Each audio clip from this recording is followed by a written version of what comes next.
The bravest thing two people can do is choose each other with full knowledge of what that costs. Hello, and welcome back to part 2. If you haven't watched part 1 yet, go check it out first so you can understand the whole story. Now, let's dive into the lines. He walked out of Allenwood Federal Correctional Institution on a Thursday morning in October, 18 months after he had walked in. The morning was cold and sharp, the kind of Pennsylvania autumn that arrived without apology, all raw wind and low gray sky and the smell of wood smoke from somewhere distant.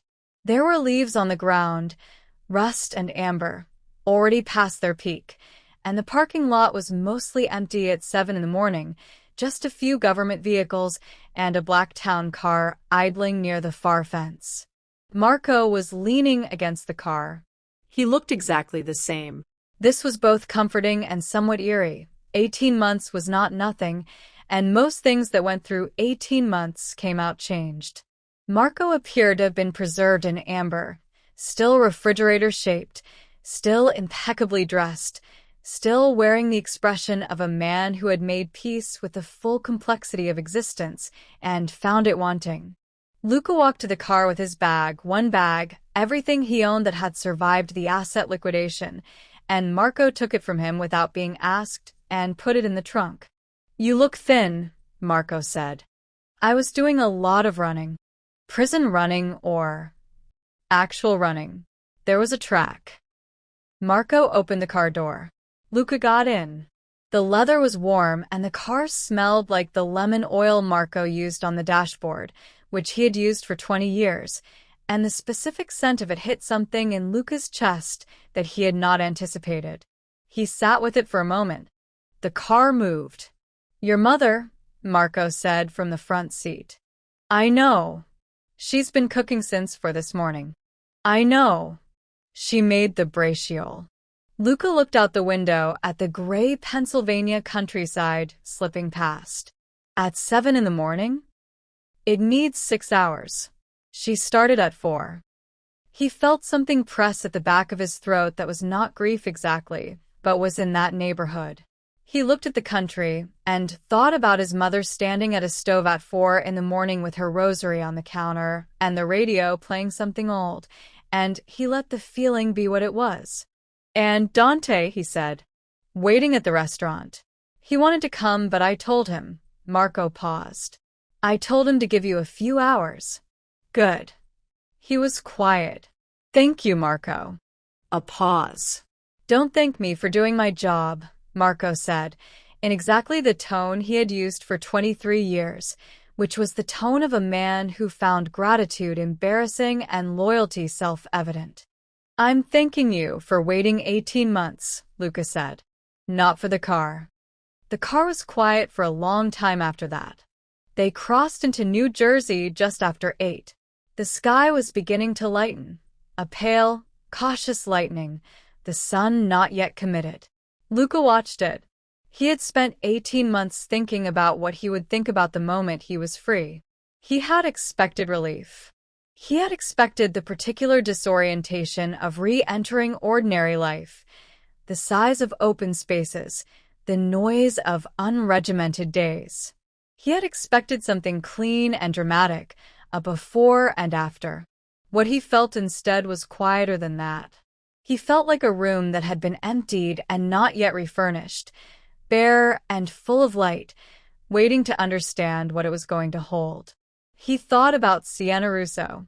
He had thought about her for 18 months, which was something he had known would happen and had not found it possible to prevent. The letters had helped. Not in the way of softening the thinking, they had, if anything, intensified it, but in the way of anchoring it, making it precise rather than diffuse. She was not a fantasy, not a vague warmth he had invented from loneliness.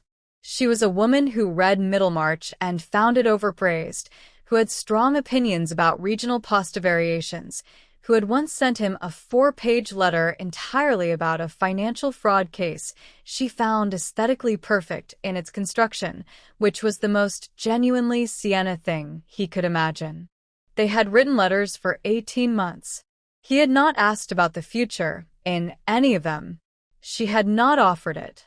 There was an agreement, unspoken and careful, to take the letters for what they were, a window kept open, without demanding to know whether the window led anywhere. He had not told her the release date. He was not sure why. He had held it back in the last letter, written 2 weeks ago, and he had turned the question of why over in his mind like a stone in the hand, examining its weight. He thought the honest answer was, because if he told her, he would want something from her response. He would want to know if she was going to be there. He would want to know what there meant, and he was not ready to need that answer yet. He would be ready soon. The city appeared on the horizon, the skyline emerging from the morning haze, impossibly familiar and somehow entirely new. Luca Vitale looked at his city and thought, all right, let's see what we can build. The restaurant smelled the same. This was the thing that hit him hardest, harder than the skyline, harder than Marco's unchanged face, harder than the view from the bridge. He stepped through the back door of Palazzo Vitale, and the smell was the same as it had been his entire life. Olive oil and garlic and the particular warm stone smell of the old building, and something under it that was either memory itself or just the underpinning of a place that had absorbed 40 years of living. His mother came out of the kitchen. Rosa Vitale was 71 years old and 5 feet 2, and had the bearing of a woman who had stood at the center of things for so long that she no longer needed to assert it. She had cried every Sunday for 18 months, according to Marco, and had done it privately, and had shown up to every permitted visit with food she had made and books she had read and opinions about what he should read next, and had never once said anything that could be construed as complaint or blame. She looked at him now across the kitchen. "You're thin," she said. Marco said the same thing. Then it must be true. She crossed to him in 4 steps and put her hand on his face. Her hands were small and warm and smelled of braciole. "Sit down. Eat." He sat. She fed him. It was, in its way, the most complete thing that had happened to him in 2 years. New York in October, after 18 months away, was a city he had to relearn. Not because it had changed. Cities changed slowly, except for the storefronts, which changed constantly and meant nothing, but because he had changed, and the city looked different through different eyes. He noticed things he had been too busy or too insulated to notice before. The particular noise of the morning on Carroll Street, the way the light came through the subway grate on Smith Street in a way that was almost beautiful, the sheer quantity of people doing ordinary things with ordinary purpose, and how rarely, in his previous life, he had looked at them directly. He was staying in the apartment above the restaurant. The family home, the brownstone on President Street where he had grown up, had been sold as part of the asset liquidation. He had expected this to feel worse than it did. What he felt instead was something closer to relief, the lightness of a man who had put down a heavy thing he had been carrying long enough that he had forgotten what lightness felt like. He had some money. Not the money he had had before. That was gone, most of it paid out in penalties and forfeitures. But he had his personal accounts, which had been outside the structure, and the amount was modest and sufficient and his. He had Dante. Dante came the second day. He was 23 now, taller than Luca remembered, though he knew objectively that Dante had not grown, with his mother's dark eyes and his own particular contained energy, the manner of a young man who had spent his adolescence near something frightening and had developed, as a result, the particular quality of someone who did not rattle easily. They sat at the back table. Rosa brought coffee and went back to the kitchen, which was her version of privacy. "How is school?" Luca said. "Done." "I graduated in June." A pause. "I told you in the letter." "I know. I meant, how is the next thing?" Dante wrapped both hands around his coffee cup. It was a gesture that was so precisely his mother's, Lucia's gesture, the one she had made at every difficult conversation, that Luca felt it as a physical pressure behind his sternum. "I got an offer from a firm," Dante said. "Urban planning consultancy. They do affordable housing development in the Bronx and Upper Manhattan. It's good work. Genuinely. Take it, Luca said. I already did. He looked at his uncle. I wanted to tell you in person that I took it because it's good work. Not because he stopped. Not because you felt you needed to be something visibly legitimate, Luca finished. Dante looked at him. I'm not making up for anything, Dante said carefully. I want to be clear about that. Good, Luca said. Don't. What I did is mine to account for. You don't owe anyone a performance of virtue to balance it. A long pause. Are you? Dante started. Then, are you okay? Not in the question that needs a reassuring answer way. Actually. Luca thought about this with the seriousness it deserved. I think so, he said. I think I'm something I haven't been in a long time, which is someone without a role to maintain. That's strange. But I think I'm okay. Dante nodded slowly. Then, the letters. The ones to that woman. Luca looked at him. Marco told me there were letters, Dante said. Not what they said. Just that there were some.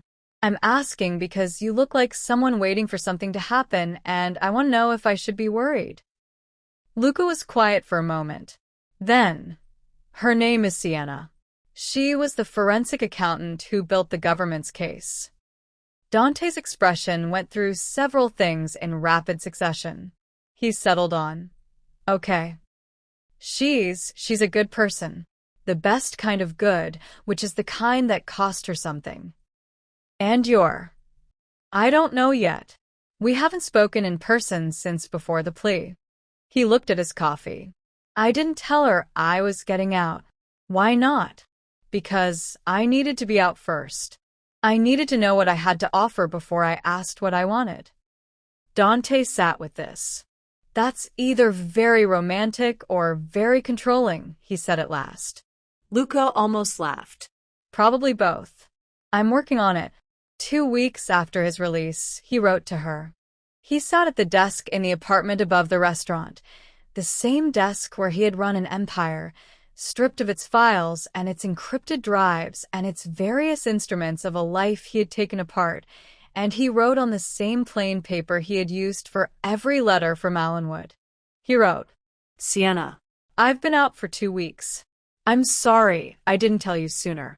I needed to find out what I was going to say, and I couldn't figure that out until I'd been standing in it for a few days. Here is what I've found. I'm thin, according to 2 separate people. My mother has been cooking since I got home, like she can replenish 18 months of institutional meals by brute effort. My nephew is working on affordable housing in the Bronx and making no apologies for being a better person than me, which I find extremely gratifying. The magnolia is still in the courtyard. I checked the first morning. I don't know what to ask you.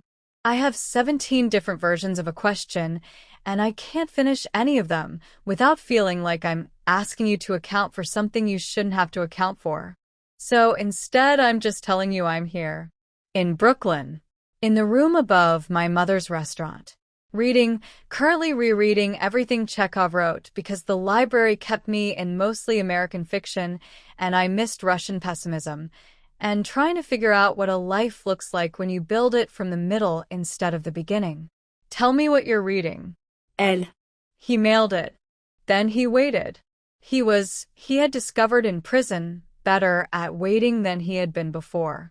Sienna read the letter standing at the mailbox, which had become, over the past 18 months, one of the small rituals she had organized her weeks around without fully acknowledging she was doing so. She read it twice. Then she went upstairs to her apartment and sat at the kitchen table and read it a 3rd time. He was out. She had known. She had been watching the federal records system quietly, professionally, because it was something she could monitor as part of ongoing case administration, which was entirely true and entirely beside the point, that his release date was somewhere in October. She had known for 2 months that October was coming. She had been managing the knowing very carefully, the way you managed a substance you were not sure you could handle in small doses at a safe distance. He was out, and he had been out for 2 weeks, and he had written to tell her that he was thin, and that his mother was cooking, and that the magnolia was still there.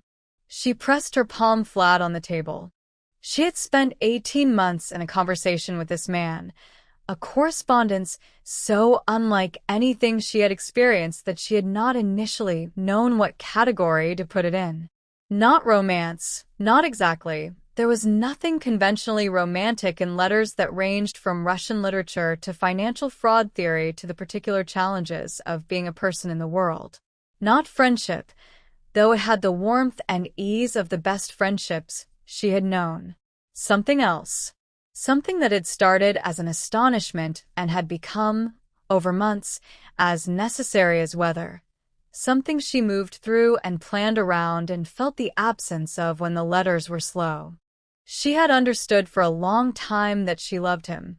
She had not known what to do with that understanding, so she had set it on a shelf like a valuable object she wasn't yet ready to use, and she had gone on working and living and writing letters and being, in the ways that counted, the person she had always been.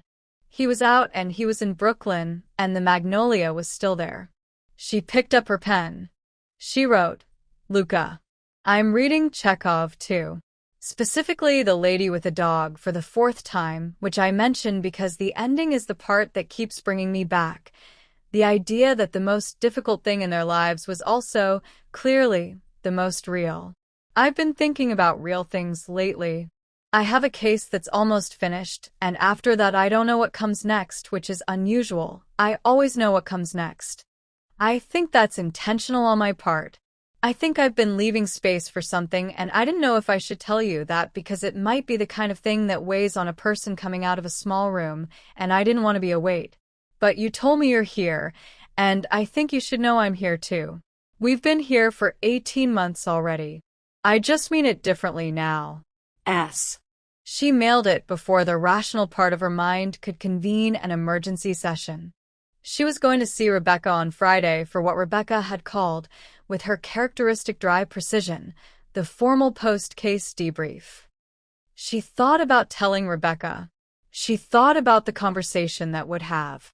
She thought about what "I mean it differently now" actually meant. She thought about it for a long time. Rebecca Holt looked at Sienna across the conference room table with the expression of a woman who had prosecuted federal cases for 25 years and knew what a person looked like when they were managing something. "You look different," Rebecca said. "I got a haircut." "That's not what I mean." Sienna set her case notes on the table. The debrief was about the Vitale case documentation, final review, archival packaging, the formal closeout that accompanied the completion of the cooperation agreement. It was procedural. It was fine. "I've been corresponding with him," Sienna said, "for 18 months. Through letters." Rebecca was quiet. "I know I should have told you," Sienna said. "I know the optics. The case is closed, the plea is entered, the cooperation is complete. It's not active litigation anymore. I know it's still complicated. I know it looks." "Sienna," Rebecca said quietly. Sienna stopped. "Do you love him?" The directness of it landed somewhere between a scalpel and a kindness. Sienna looked at her hands. "Yes," she said. "And he?" "I think so. I know so. The letters," she stopped. "You can't write the way he writes and not mean it." Rebecca looked at the window, the harbor, the gray October water. "This is going to be complicated," she said. "I know. The press, if they find out. Some of my colleagues will." "I know. He pled guilty to a federal felony." "I know that too." Sienna met her eyes. "I built the case that sent him there. I know every particular of what he did and what it cost. I know he ordered things that." She stopped. "I know. I'm not naive about what he is." "What he was," Rebecca said quietly. Sienna looked at her. People change. "Not always, not often. But the cooperation was not a calculation, Sienna. You know that better than anyone. The FBI has been emphatic." What he gave them was, she paused. A man doing 18 months could have given us 50% of what he gave us and been fine. He gave us everything, including things we hadn't asked for. He burned his entire world down and handed us the ashes. I know, Sienna said, very quietly. So, Rebecca looked at her with those 25 years of clear eyes. Be careful. Be honest. Be smart. A pause. And if you're happy, Sienna, I won't tell you it's wrong. Sienna looked at the window. The harbor, gray and moving. Thank you, she said. His reply to her letter arrived in 4 days, fast for letters. She read it standing, as always. It said, Sienna.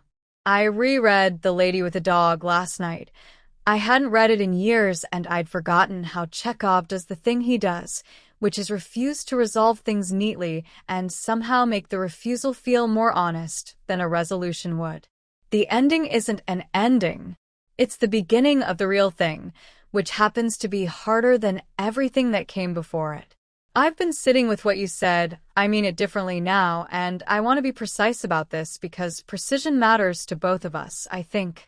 I'm not asking you for anything. I don't want you to feel pulled towards something before you've had time to decide freely. But I would like, if you're willing, to have a conversation that isn't on paper. We've been talking for a long time without being in the same room. I think I'd like to know what that's like. If you want to meet somewhere, I'll be wherever you say. Same terms as last time. Somewhere public, somewhere you feel safe. I'm not the same man who sat in a parking lot deciding whether to resolve you, Sienna. I hope you know that. I think you know that. Elle. She read it twice. She called Julia. Tell me I'm not insane, she said. Julia was quiet for exactly 2 seconds, which was 2 seconds less than Sienna expected.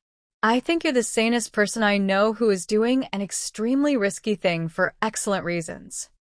That's a very generous framing. It's accurate. What does he want? To meet in person. And you want to? She was quiet. I want to, she said. I've wanted to for most of a year, and I've been very disciplined about managing it, and I'm now extremely tired of the management. Julia made a sound that was partly a laugh and partly something more serious. Then go, Sienna. You've been building walls since before I met you, and you know it.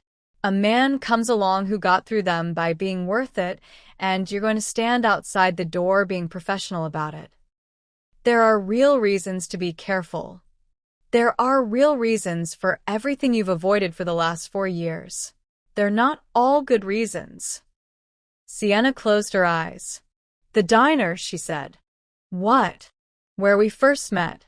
I'm going to ask him to meet at the diner where we first met. A pause. Then Julia said, That's either incredibly romantic or you're going in circles. Maybe both, Sienna said. I'm working on it. She wrote him back that night. She wrote, The Chambers Street Diner. Thursday morning, 8 o'clock. Come early. She mailed it. She made herself not think about it for the rest of a week. She mostly succeeded. She was there at 7:38. She took the stool at the end of the counter, not the one she used to sit at, not the one 2 down from it. A new one. She ordered coffee, held it in both hands, and looked at the door. The diner was the same. Of course it was the same. Diners in New York were permanent in a way that restaurants were not. They absorbed decades and emerged unchanged, still offering the same eggs and the same coffee and the same particular variety of human refuge that required nothing from you except presence and a willingness to stay. She thought about the first time she had sat at this counter, not knowing who he was. She thought about the second time, knowing and not showing it. She thought about the Saturday, and her hand steady around the coffee cup, and the walk afterward, and the building she had pressed her back against to breathe. The door opened. He was thinner. Marco and Rosa had been right about that. The 18 months had stripped something from him, some thickness of presence that had come, she suspected, from 20 years of inhabiting a particular role. What was left was cleaner. Sharper in the bone, but somehow less armored. He looked like himself, without the scaffolding. He looked like the letters. He came in, saw her, and stopped for just a moment. The pause of a man who had been preparing for this and found that preparation hadn't covered the actual thing. She understood. She felt exactly the same. He sat down, not 2 stools away, next to her. Hi, she said. Hi, he said. He ordered coffee. Black. The same order, as though some things were simply facts of a person.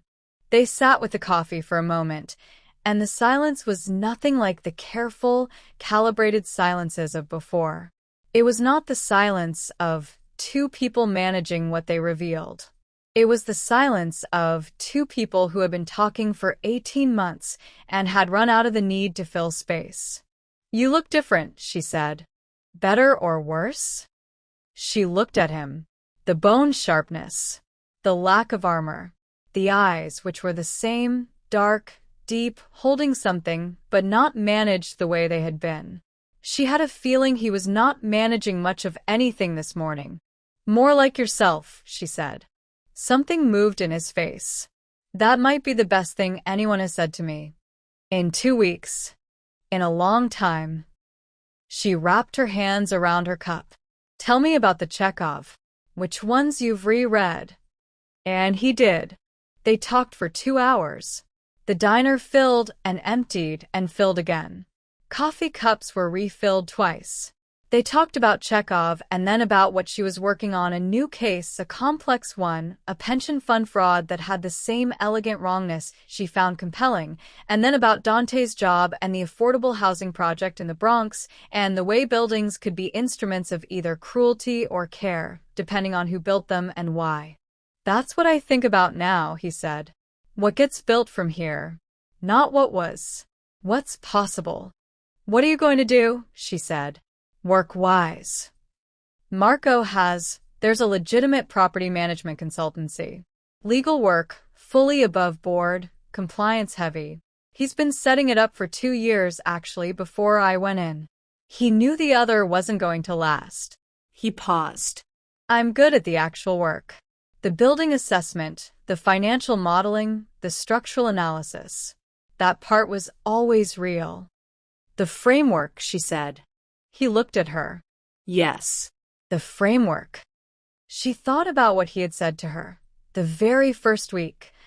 What matters is who's inside them. She thought about all the things that had happened since that sentence. Luca, she said. Yes. I need to say something and I need you to not be, she paused. I need you to be still while I say it. He looked at her steadily. I'm still. She looked at the window. The November light. It was November now, the last of autumn. The world going stripped and spare. I know what you did, she said. I know all of it. The structure, the money, what it funded, what it cost. Danny Chen. She kept her voice even. I know all of it, and I'm not. She turned and looked at him directly. I'm not pretending I don't know it. I'm not making a story where I didn't build the case that put you away. I'm not going to be able to forget those things, and I'm not going to try. He held her eyes. He did not flinch. I know, but I also know, she stopped. She found the words. I know who you are beyond what you did. 18 months of letters. I know you. And what I know, she stopped again. He waited. What I know, she said carefully, is worth choosing. She stopped a third time, which was not like her. She was usually precise, but she was at the edge of something and precision required footing she didn't quite have yet. If I'm what? He said quietly. If you're actually free, she said. Not performing freedom. Actually in it. He was quiet for a long moment. Then, I don't have a role anymore, Sienna. I had a role for 25 years and it's gone, and what's left is... He looked at his coffee. I keep waiting to feel the absence as loss, and I mostly feel it as space. As room to be something different. He looked at her. That might be the most honest answer I've ever given anyone. It's a good one, she said. Quiet. the diner around them, the city outside the window. So he said, "What are we doing, Sienna?" She almost smiled. She had asked him that exact question 2 years ago, at this same counter. "We're going to have dinner," she said. "Tonight. Somewhere real. And we're going to see what we're doing." He looked at her with those dark eyes, and what was in them now was not the managed distance of before, not the controlled depth of a man maintaining his perimeter. It was something open, something that had cost him the same thing her admission had cost her, and was not trying to hide the cost. "Yes," he said. "Good," she said. She paid for the coffee. So did he. They argued briefly and pleasantly about this, and split it. Outside on the sidewalk, it was cold and bright, and he looked at her in the November light, and she looked back, and they did not need to say anything for a moment. Then, "Tonight," he said. Tonight, she said. He walked north. She walked south. She was smiling before she reached the corner. He chose a restaurant in the West Village that was small and serious about its food without being theatrical about it, the kind of place that had 12 tables and a handwritten menu and the specific warmth of somewhere that understood that dinner was not primarily about the eating. She was there when he arrived, already seated, her coat on the back of the chair, a glass of red wine in front of her, reading the menu with the full attention she gave to everything. She looked up when he came in, and her face did the thing it sometimes did. A brief, involuntary openness before the composure returned, and he filed that away in the place where he kept the things about her that mattered most. He sat down. "You look nervous," she said. "Terrified," he said. She laughed, a real laugh, unguarded. He had heard her laugh in letters in the way of describing things she found funny, and he had wondered what the actual sound was. It turned out to be warm and slightly surprised, as though she was always a little caught off guard by what amused her. "Good," she said. "So am I." "Really? I have been operating on approximately 40% of my usual executive function all day," she said. "I reviewed a wire transfer analysis twice and got the same wrong answer both times, which has not happened to me since graduate school." He reached across the table and covered her hand with his. She went still. Not with alarm, with that particular Sienna stillness, the one that meant she was absorbing something, processing it, deciding what to do with it. He kept his hand there and did not make it anything other than what it was, a simple contact, a declaration of presence. "All right," she said softly. "All right," he said. They looked at the menu. They ordered. The wine was good and the food was good, and the conversation moved the way it had always moved between them, easily, seriously, with the quality of two people who were interested in the same things and had been given the space to discover this gradually rather than all at once. They talked about the letters, not the contents, which they both knew, but the experience of them. "I would read yours on Monday mornings," she said. "Before I started work. It was a terrible habit in terms of productivity." "Thursdays," he said. "The mail came Thursdays where I was. I held them for a few hours before opening them." "Why?" "Because the knowing they were there was its own kind of thing," he said. "I wanted to keep that for a little while." She looked at him. "That's the most you've said that sounds like a person who might be a romantic," she said. "Don't tell anyone." She smiled into her wine glass. After dinner they walked. It was cold and the streets were quiet, and they walked close together without discussing it, her shoulder sometimes brushing his arm, the small, ordinary grammar of proximity. On the corner of Bleecker and Charles she stopped. "When you said," she started. "In the letter, the first one from the facility, you said you wanted to give me something to remember you without hating you for. Did you think I would hate you?" He thought about this. "I thought it was the logical outcome, given all the variables." "The variables," she said. "What I'd done, what you were doing, the distance between those two things." And now, he looked at her. The streetlight caught her face. She had been looking at him this entire time, not at the street, not at anything else, with that quality of full attention that he had felt from the first moment as something extraordinary. To be fully seen by Sienna Russo, not managed, not assessed, but actually regarded, was an experience he had not had enough words for when it first happened and had been finding more words for ever since. Now, he said, I think you are not a variable. You are the thing I am trying to solve toward. She was quiet.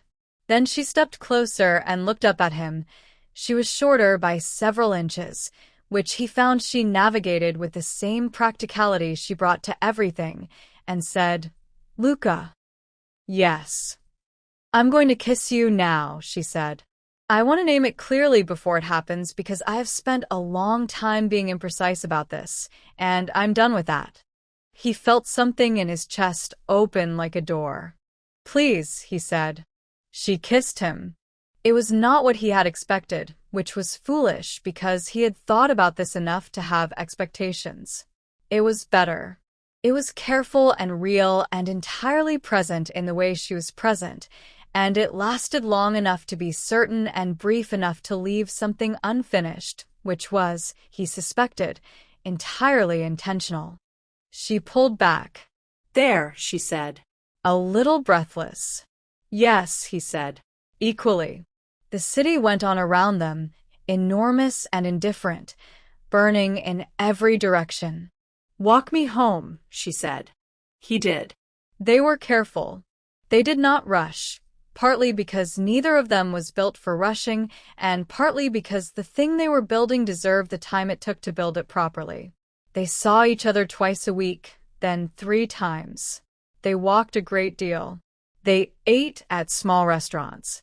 They went to a museum, his idea, the Frick, on a Tuesday morning when it was nearly empty, and stood in front of paintings and disagreed about them productively. He had opinions about Vermeer that she found questionable, and she told him so. He found her certainty about El Greco delightful, and told her so. They stood in front of a Rembrandt for 20 minutes, and neither of them said anything, which felt like its own kind of conversation. She met his mother in December. This was not something she had planned. She had gone to pick him up for a walk, and he had been helping in the restaurant kitchen when she arrived, and his mother had come out of the kitchen, looked at Sienna, and said, in Italian, to her son, She's the one? And he had said yes, and Rosa Vitale had turned to Sienna and said in English, Sit. I'll make coffee. Sienna sat. Rosa made coffee. The conversation that followed was 30 minutes long and covered, in no particular order, Sienna's family in Queens, the relative merits of northern versus southern Italian pasta traditions, the difference between a forensic accountant and a regular accountant. You look for the lies, Rosa said approvingly. This is a good job. And whether her son was eating enough.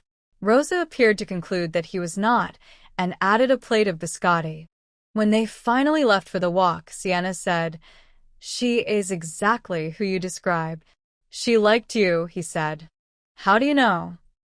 She gave you the good biscotti, the ones from the top tin. Sienna looked at him. There is a hierarchy of biscotti tins, he said, completely seriously. Trust me. The good ones are a significant statement.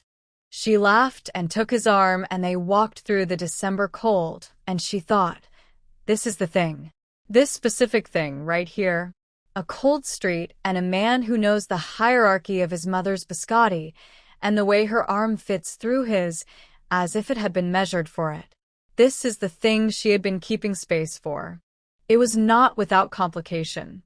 There were people in her professional world, in the news when the Vitale cooperation agreement had been reported on, who knew who Luca Vitale was.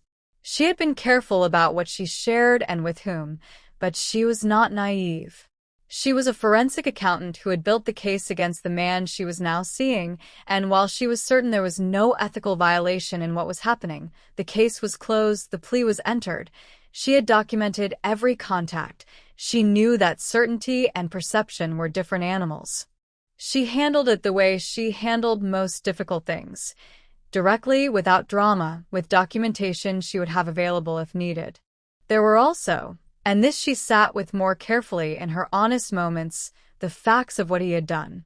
She had not forgotten them. She had not placed them in a box marked past and sealed it. She thought about Danichin sometimes and the parking garage and what resolve had meant coming out of the mouth of the man sitting next to her at the museum. She had told him this. On a Wednesday evening in December, in her apartment, over dinner she had cooked, not well, but sincerely. She had said, "I need to tell you something I think every few months. Not as a verdict, as a fact I carry." "Tell me," he said. "Danichin," she said. "I think about him, about his kids." He was very still. "I know," he said. "So do I." "Every day." "What do you do with that?" He was quiet for a long time. "I've tried to find out where his kids are.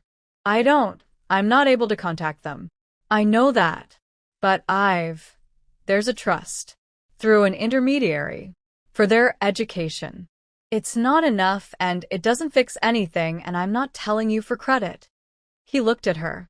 "I'm telling you because you asked, and you should know that I carry it too. I'm not looking for forgiveness. I don't think I'm entitled to it. I just want you to know it's not something I've put down." She looked at him. "That's the right answer," she said. "There isn't a right answer." "That's the right one for me," she said. "The one that comes with weight still on it." He met her eyes. "I'm not going to pretend this is clean," she said. "But I'm choosing it. With everything I know. I want you to know I'm choosing it clearly." "Sienna," he said. His voice had a particular quality, something unguarded, something that had the rawness of a thing not often exposed. "I don't know how to." "You don't have to," she said. "Just stay." He stayed. In January, the consultancy opened. It was called, with the directness that Luca had apparently decided was his new operating mode, Vitale Property Group, his name on it, no camouflage, no distance.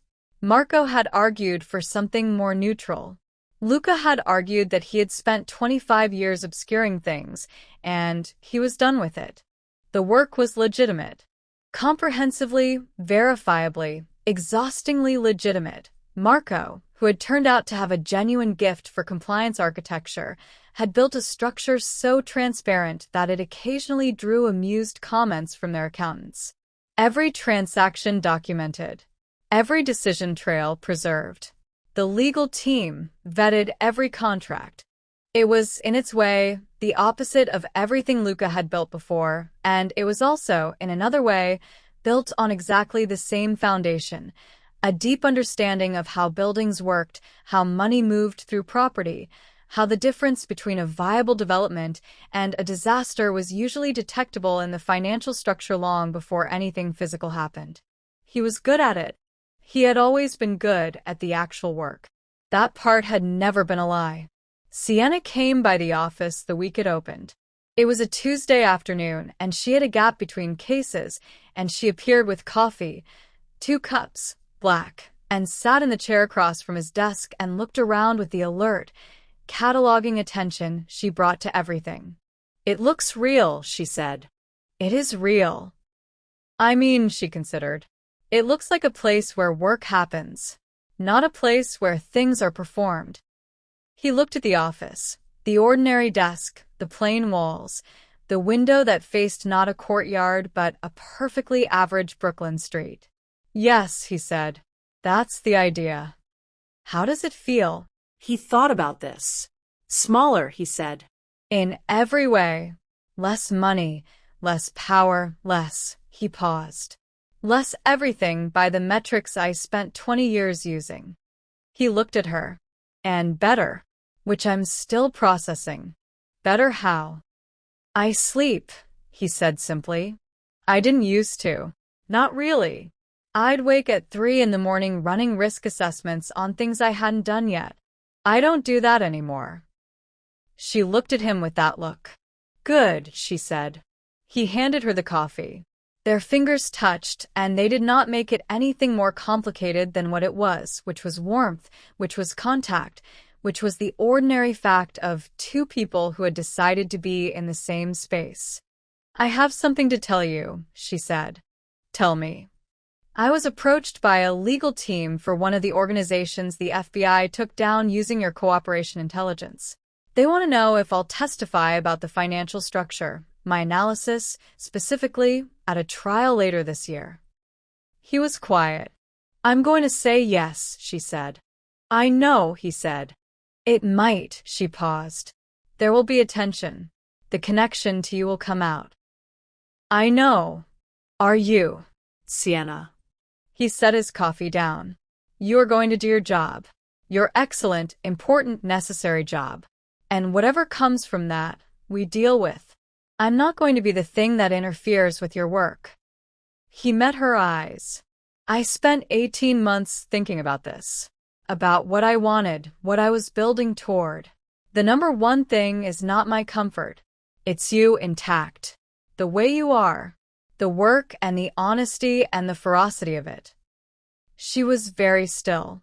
Do not look at me like that, he said quietly, or I will say something that requires a much longer conversation than we have time for right now. She said, say it anyway. He looked at her. The desk between them. The thin January light. The ordinary Brooklyn street outside the window. I love you, he said. That's the thing I was going to need a longer conversation for. I love who you are and I love what you do, and I love that you've known everything and chosen anyway and I don't have. He stopped. I don't have a more precise version of it than that. I just wanted you to know it. She was quiet for exactly long enough that he began to wonder if the honesty had been a miscalculation. Then she stood up and walked around the desk and stood in front of him. Get up, she said. He stood. She put her hands on his face, both of them, the way his mother had done when he came home, the most direct and unambiguous gesture of presence, and looked at him. I love you too, she said. I have for a long time. I'm done waiting to say it. He put his hands over hers. Okay, he said. Okay, she said. They stood there in the small legitimate office in Brooklyn with the January light coming through the window, and it was not dramatic and it was not operatic, and it was exactly what it was, which was two people who had come to each other through fire and survived it, choosing each other now with full knowledge of the cost and the full intention to pay it. The trial that spring was 3 weeks long and thoroughly covered by the press. Sienna testified for 2 days. She was on the stand for 6 hours total, across 2 sessions, and she was by every measure she could apply, and she applied many. Excellent. Precise. Unshakable.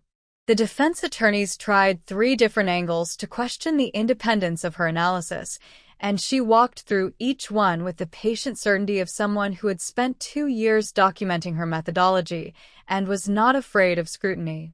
The connection to Luca came out on the second day, exactly as she had expected.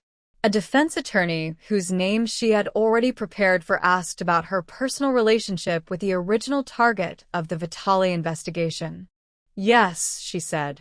I am in a relationship with Luca Vitale. I began corresponding with him after the completion of my consulting engagement and the entering of his guilty plea, when my professional involvement in the case had formally concluded.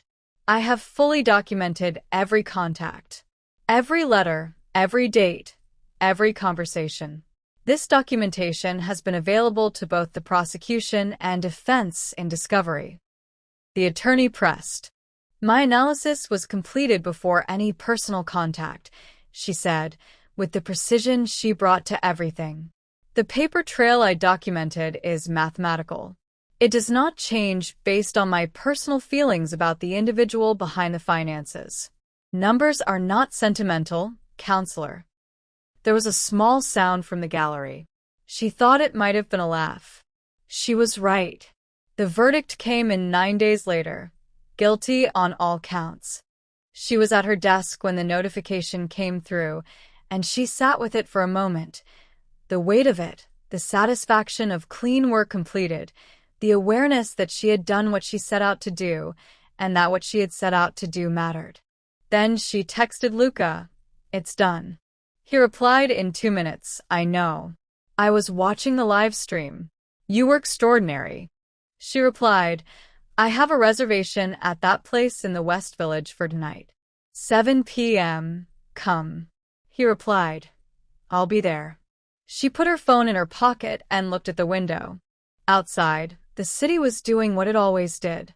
Enormous and alive and burning at every edge.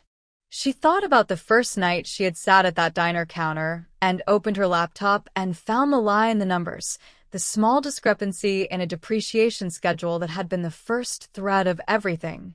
She thought about what the thread had led to. She thought, the numbers never lie. And then, unexpectedly, she thought, except they do, sometimes. Not through deception, but through incompleteness.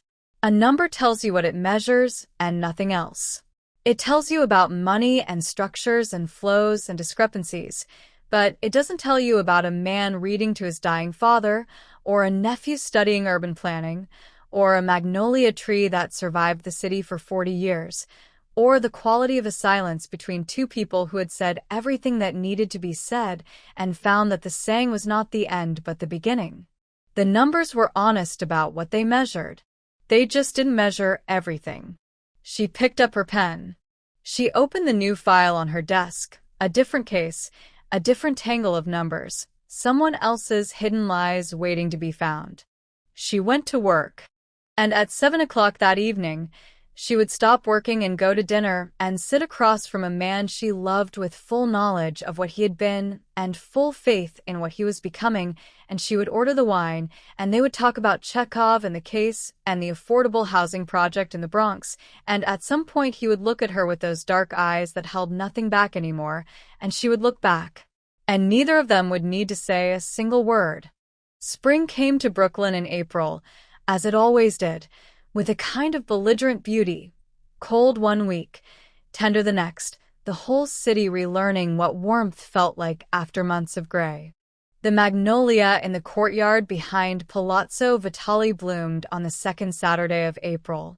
Sienna saw it for the first time standing in the courtyard at 8 in the morning, still in her coat, holding his coffee, made on a stovetop, in the apartment above the restaurant where she had been spending more and more of her time, and looking up at the tree with something that was not quite disbelief, but was in that vicinity. It was enormous. She had not known it would be enormous. The letters had not conveyed the scale of it, how it filled the small courtyard, how the blossoms were dense and white-pink and extravagant in a way that seemed at odds with the scraped, practical surfaces of the surrounding buildings. How it had the quality of something that had simply decided to be beautiful and was not interested in the neighborhood's opinion about that. You're looking at it like it surprised you, Lucas said from the doorway. I expected it to be smaller, she said. Everyone says that. He came out into the courtyard, no coat, apparently immune to the April cold or having decided the tree warranted exposure. He stood next to her and looked up. My father planted it when I was 4. He said he wanted something that would outlast everything we built. It has. Yes. They stood under it. The blossoms made a sound in the light wind, a soft papery sound, like a page turning. I want to show you something, he said.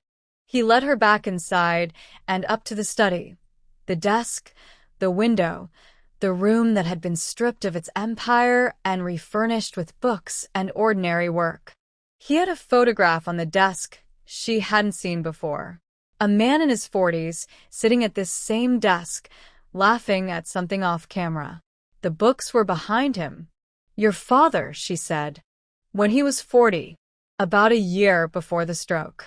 She looked at it. The same bone structure, the same dark eyes. He looks like a man who was happy, she said. He was, I think. Mostly. Luca picked up the photograph. He would have, I've thought about this. What he would have made of everything. The choices. The plea.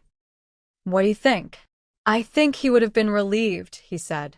The business wasn't something he loved. It was something he inherited, the same way I did.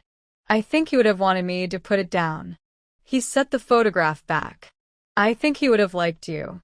The biscotti test, she said. Different test.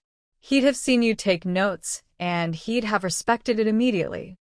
She looked at the room. The books, the window, the magnolia still visible through the glass, blossoming with complete indifference to the past. "Luca," she said. "Yes. I want to ask you something, and I want you to answer without thinking about what I want to hear. Just what's true. Ask. Are you happy?" He looked at her. The morning light was coming through the window, and it fell on him the way light fell on the magnolia, clean, complete, without negotiation. "Yes," he said. "Not in the way I expected happiness to look when I thought about it. I thought it would be," he searched, "quieter. Smaller. I thought after everything, happy would feel like relief. But it doesn't. It feels like something working. Like a problem that's solved? Like a problem that's become something better than solved," he said. Like it became the right question instead. She looked at him for a moment. Then she set down her coffee and crossed to him, and he put his arms around her, and she put her face against his chest, and they stood in the room above the restaurant while the magnolia did its extravagant spring work in the courtyard below. "Yes," she said, into his chest. "Me too. Yes, to being happy. I'm just noting it. Out loud." He pressed his mouth to the top of her head. "Noted," he said. Summer brought heat and the particular New York energy that arrived when the city shed its winter reticence and became itself fully, loud and crowded and beautiful in its aggression, the streets alive until midnight, the smell of the river on the hot evenings. The way the city's light at dusk was unlike any other city's light in the world. The consultancy was growing. The first project, a mixed-use development in Crown Heights, had come in under budget and on time, and generated the kind of quiet word of mouth that built a practice the slow, permanent way. 2 more projects in negotiation. A third that Dante had through his affordable housing work, connected to a nonprofit in East Harlem that needed someone to assess a development proposal for financial viability. Luca had done that work at cost. Marco had not objected, which was, Luca suspected, the most eloquent possible statement. Sienna's work was expanding too. The trial testimony had been noticed. Not sensationally, she had been careful about media, had said nothing beyond what the testimony required, but professionally. 2 new referrals from the U.S. Attorney's Office in the Southern District. An inquiry from a law firm in London. The kind of growth that came from doing the work well and building a reputation that didn't require you to manage it. She had moved more of her things to the apartment above the restaurant. Not all of them. She kept her East Village apartment because the morning light was good and she liked having a place that was entirely her own, and Luca, characteristically, had understood this without her needing to explain it. But more and more of her evenings were in Brooklyn, and more of her mornings were standing in a courtyard looking at a magnolia tree with a cup of coffee. One Sunday in July, she came to the restaurant for his mother's dinner. She had been before, several times, but this time was different.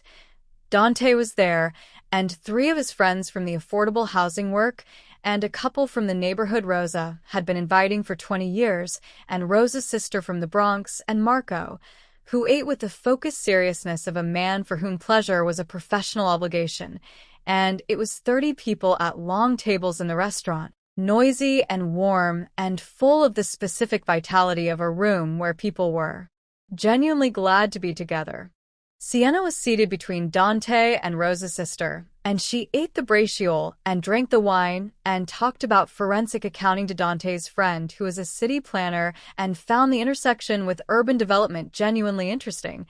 And at some point, she looked down the long table and found Luca looking at her. He was not managing it, not holding it back. He was just looking at her with the full weight of everything, and she looked back with the full weight of everything. And it lasted about 3 seconds before Dante said something that made everyone laugh, and the moment dissolved into the dinner. Later, walking home through the warm Brooklyn night, he said, "You were good in there. Good. You were real," he said. Some people aren't in group situations. They perform a version of themselves. You don't. I don't have a performance left in me after a work week, she said. You get the actual person or nothing. I want the actual person, he said. She took his hand. They walked. The city was warm and enormous and full of lives being lived at their full necessary volume. I was thinking, she said, about something. Tell me. The Bronx nonprofit. The one you did the development assessment for. They're going to need ongoing financial oversight for the project, construction audit, draw schedule verification, the whole thing.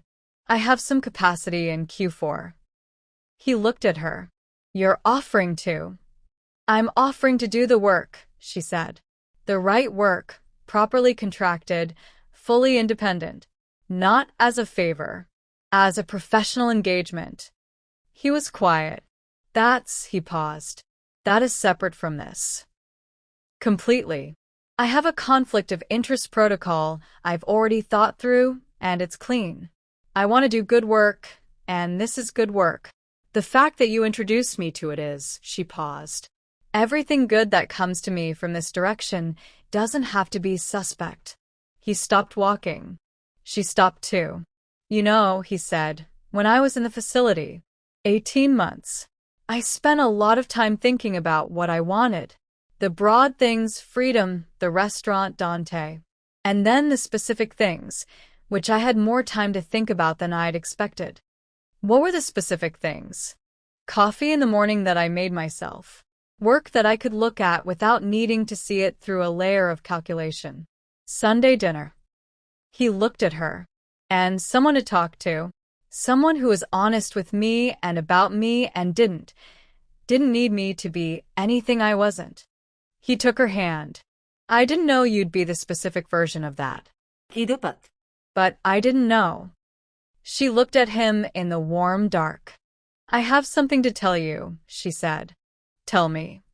I have been looking for a long time for a kind of work that had no ambiguity in it. Clean work. Work that was just right and wrong and nothing between. And I thought that was the whole job. Find the lie, document the lie, hand it over. Clear lines. And now I think, she found the words. I think the clean lines were something I was using. To avoid having to make judgment calls about people. If everything is math, you don't have to weigh the person. He was listening with that full attention. You made me weigh the person, she said. You were a problem that required it. And it turned out I was better at it than I thought. She looked at him. You were a very expensive lesson in not reducing people to their worst measurable behavior. I was a federal crime as a teaching experience, he said. Among other things, she said, and she was smiling. He laughed, that short, real, surprised laugh, and pulled her close, and she leaned into him on the warm Brooklyn sidewalk under the summer stars, and it was imperfect and complicated and completely itself. In September, a journalist wrote a piece. It was not a hit piece. It was not the kind of thing Sienna had feared in her careful moments, the exposure, the damage, the narrative that reduced everything to a headline. It was something stranger and better than that, a long profile in a weekly magazine of what the journalist called the new shape of cooperation, featuring Luca's consultancy, the cooperation agreement, and the downstream effects of the intelligence he had provided. 11 organizations dismantled. Dozens of prosecutions. The FBI's section chief quoted as saying it had been the most consequential single source of organized crime intelligence in a generation. Sienna was mentioned once, briefly, as the forensic accountant whose investigation had initiated the cooperation. The relationship was mentioned in one sentence, matter-of-factly, as a subsequent development after the legal proceedings concluded. She read it at her kitchen table. She texted Luca, "Have you seen it?" He replied, "Yes." They were kind to the magnolia. They put it in the photo. She looked at her phone and felt something she could only describe as a specific kind of peace, the kind that came not from the absence of difficulty, but from the absence of pretense. Everything was visible. Everything was documented. Everything was exactly what it was. She called Rebecca. "I saw it," Rebecca said. "Are you all right?" "I'm fine," Sienna said. "Actually fine. Not managed fine." A pause. "I'm glad," Rebecca said. She sounded like she meant it. "You did good work, Sienna. The whole way through." "So did you." "Yes." "We did." A brief silence. "And the other thing, the personal thing, I hope that's good work too." "It's the best thing I've done," Sienna said, in a different way. Rebecca made a sound that was not quite a laugh. "All right. Go enjoy your Saturday." "I will." She put the phone down and pulled on her jacket and walked the 11 blocks to the restaurant in the early September morning, when the air had the first edge of autumn in it, and the light was the long, golden, generous light that September gave New York before it took the warmth back.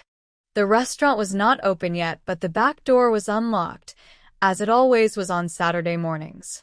She went through the kitchen and up the stairs to the apartment and found him at the desk, reading one of the Chekhov stories, a worn paperback, the spine cracked from use.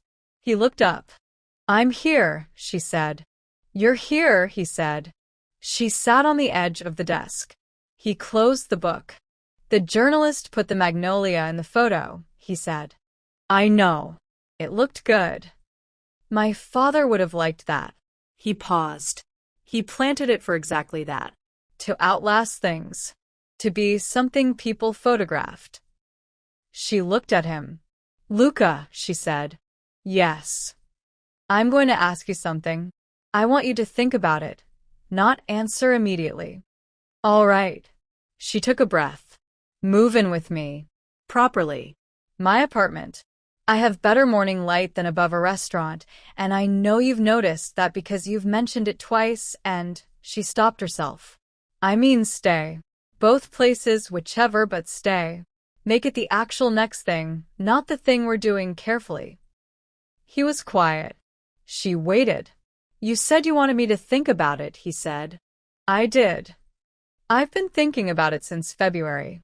She looked at him. "The first Thursday back," he said. "At the diner. When you said we should see what we're doing. I knew then what I was going to want, and I've been," he paused. "I've been being careful about it. Because you matter enough to be careful about." "I know," she said. "I've been being careful too. I'm done." Done. Done being careful in the way that means holding back. I want to be careful in the way that means paying attention. That's different. He stood up. He was taller than her by a significant margin, and she had stopped thinking about this weeks ago, but in this moment it registered, this specific warm fact of him. "Yes," he said. "Yes. Yes, I'll move in. Yes to the morning light. Yes to the actual next thing." She put her hand on his chest. "All right," she said. "All right," he said. Outside, the September light was doing everything September light did, golden and briefly perfect, the kind that knew its own limitation and was beautiful partly because of it. Sienna Russo was 34 years old when she understood something she had been building toward for 3 years without knowing it, that precision and openness were not, as she had long believed, opposing values, that it was possible to be exact and also to be in something you could not fully quantify, that the rigor she brought to numbers did not diminish what she brought to this. If anything, it sharpened it, the way good attention sharpened everything it touched. The apartment in the East Village had 2 people in it now. It was not a large apartment, which occasionally required the kind of negotiation that 2 independent and particular people required when sharing a small space. He needed quiet in the early morning. She needed the desk by the window and would defend it without apology. He had strong opinions about the kitchen organization. She had strong opinions about the bookshelf organization. They had reached a détente on both that was basically just his system for the kitchen and her system for the books, which was the kind of compromise that felt like agreement. The work continued. Her work and his work, both real, both serious, both done with the full attention of people who had learned the hard way what happened when you did things without it. The pension fund fraud she had been working when they got together was resolved in November, with a conviction and a restitution order that returned 3/4 of what the employees had lost. The East Harlem development came in on budget. Dante's firm was mentioned in the Times in a piece about innovative affordable housing models. On a Sunday in November, 30 people sat in the restaurant for Rosa's dinner. Sienna was at the table. She had been at the table for 3 Sundays running, and Rosa had stopped commenting on her presence in the particular way that meant she had moved from guest to family in Rosa's internal taxonomy. A taxonomy, Luca had explained, that was absolute and once decided was never revisited. Dante sat across from her, and they were arguing, pleasantly, about the financial model for his firm's next project. She had looked at it and found a cash flow assumption she thought was optimistic, and Marco was at the far end of the table being served by Rosa with the careful attention Rosa gave to anyone she considered, in some fundamental way, hers. Luca was in the kitchen. Occasionally, he emerged to refill a wine glass or carry a dish, and he moved through the room the way he moved through every room, with a quiet, purposeful presence that had none of the old management in it, none of the performance of a man maintaining his position, just a person who was entirely comfortable in the space he occupied.